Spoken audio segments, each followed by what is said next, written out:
মূলো শাক ভাজবো, 5 ফোড়ন দিয়ে পেঁয়াজ আর রসুন, গোটা গোটা রসুন দিয়েছি, ভাজা হয়ে গেছে। এবারে কাঁচা হলুদ বাটা দিচ্ছি,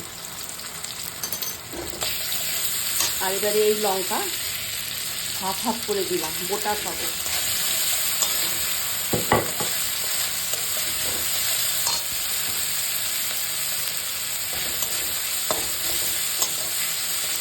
এই মূলো শাক ভাজা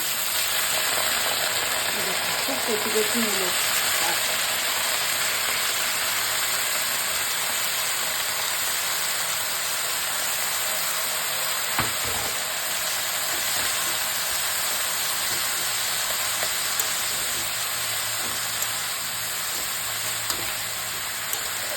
এটা ভাজা হবে, জল দেবো না, ঢাকা দেবো না।